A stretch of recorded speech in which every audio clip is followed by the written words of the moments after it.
Hey guys, Shadow the Oblivious here. Today, while I was at work, I had an idea.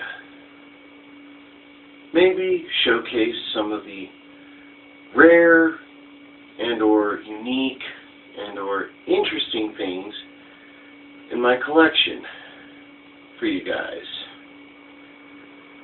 So, without further ado, let's jump right into things.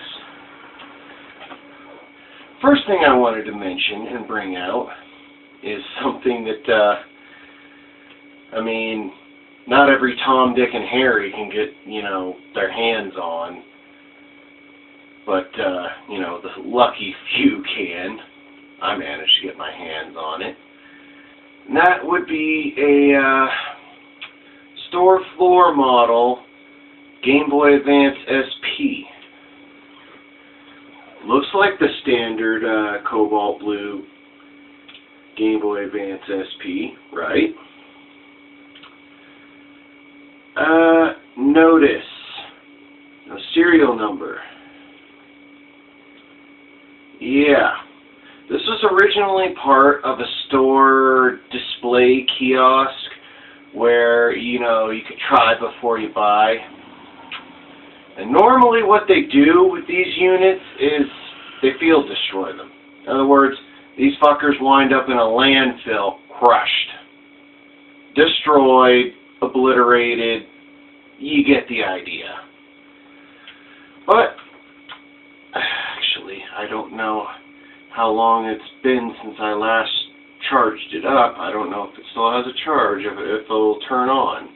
But, there it goes. Yeah, it works. How I came across this is my best friend's mother used to work for the San Jose Airport in California. And she managed to nip this out of the lost and found bin before they, donated everything.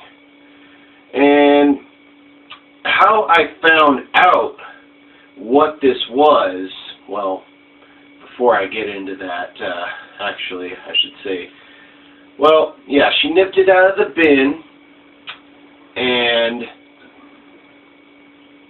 my best friend already had a Game Boy Advance SP, so he decided to give it to me for my birthday. But going back again, how I found out exactly what this was that I had in my hands, I tried to sell it at a, they're now defunct, but they were part of Hollywood Video, and that's why. Game Crazy. I tried to sell it for either store credit or, trade it in for something else, but they could not take it because it had no serial number. It is not a regular model Game Boy Advance SP. They actually went in depth and told me that, yeah, it has no serial number. There's certain things about it that are slightly different than what you would standardly get in the public market. So I thought that was pretty damn cool and pretty interesting and also pretty damn rare. Not everyone can get, like a store display or store floor model of something. So, anyways, that's item number 1 on my list for today. Item number 2, not very rare, but it's kind of unique and interesting, and that is my original DS. It is the Sky Blue Nintendogs bundle version of the console. Currently I don't have any games in it. I put all my games away, so let me just powered on there. See it working. But, yeah, this thing's been my workhorse for a long time. It's gotten a lot of love. So there's like some fading marks around the controls from where my thumbs have been mashing on it and everything. But, anyways, I no longer have the original box or the paw print decals that came with this limited edition system. And I no longer have the Nintendogs game that was bundled with it. I just have the paperwork. The box and the decals were lost in a move from Gilroy, California to another town. So unfortunately, nowhere to be found. And then the paperwork, however, is stored away in a drawer. I don't want to drag that out right now. But it's got I have all the paperwork for this thing, the manual, everything. But this has gotten a lot of love, and also it doesn't have the original stylus that came with it anymore. This is a replacement, because the original stylus that came with it broke. Yeah, again, gotten a lot of love out of this console. It's been my favorite, and it's been my workhorse to play my DS games for a long, long time. I got it back in 2005, I believe, mid-05? Yeah, right around middle of 05 is when I got it. And, yeah, it's seen some years. It's seen some love. But, anyways, moving on to item number 3 for today. This one's a more recent pickup locally, but a boxed Radio Shack electronic TV scoreboard. I got this for $20 at a local thrift store. Unfortunately, there's like no paperwork or like inserts or whatever. It's just the box, and the system's all in there, but as you can see, the box has seen some time in the elements and is missing a big back portion there. Yeah. So, yeah, everything works with this. It needs some tweaking and some TLC, and maybe, hopefully, in the future, a box upgrade. But that's pretty cool. This is the 1977 model, I believe. Possibly. But yeah. It is quite awesome that I only got it for so cheap. You probably heard that noise. That was me getting a text message. Yeah, sorry. Anyways, moving on to the next item in my list for today.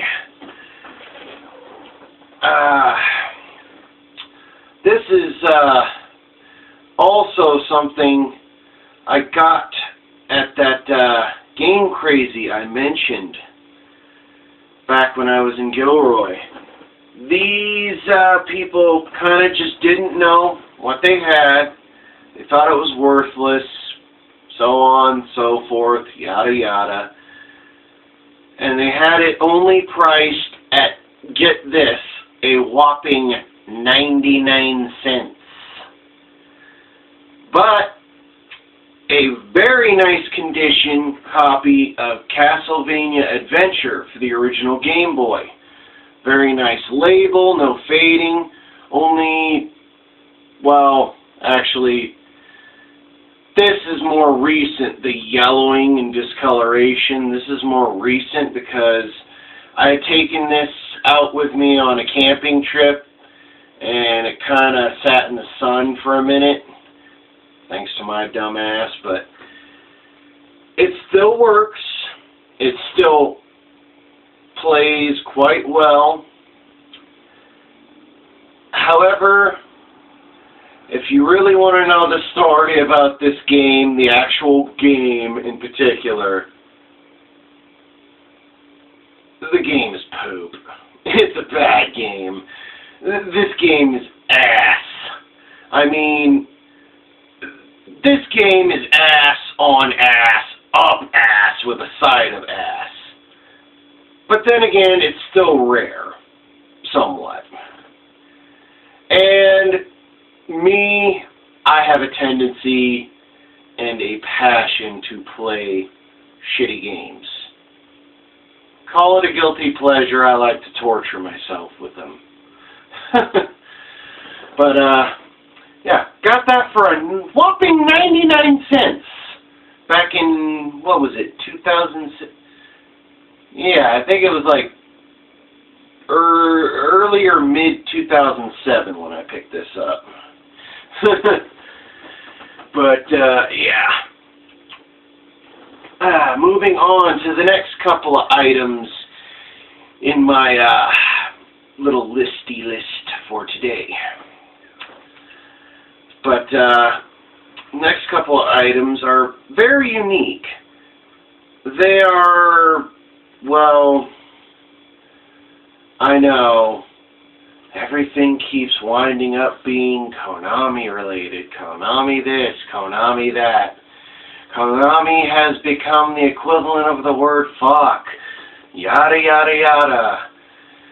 Rant after rant after rant. Bullshit after bullshit. But, oh, and the unfortunate nixing of Hideo Kojima. But these are two games in a series that he worked directly on.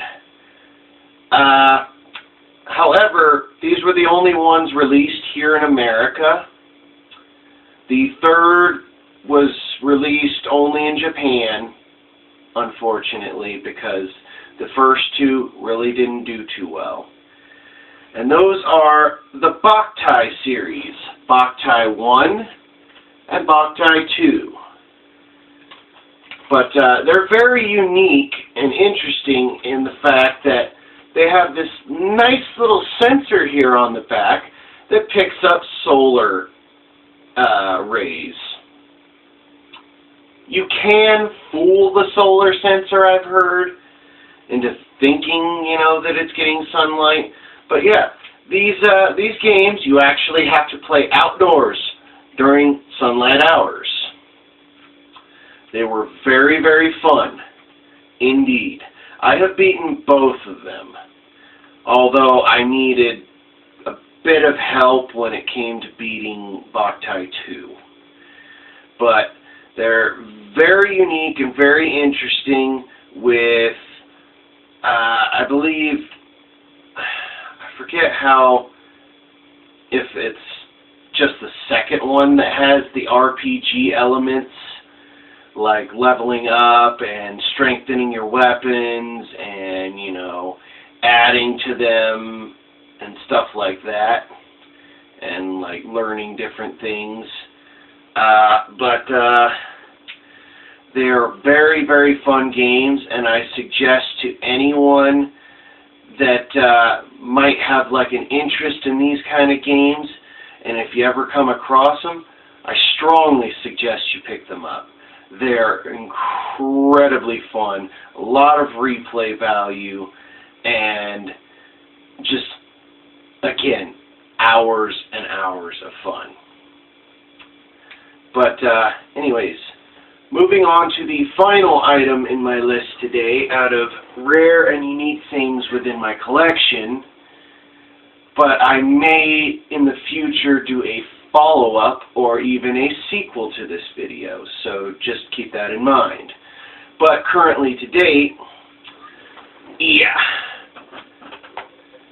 So, moving on to the last item, but here it is, the big enchilada, my NES top loader, NES Model 101. The revision to the original Nintendo Entertainment System made in 1993 to combat the problem of the fatal flaws of the original design. You load directly into the top.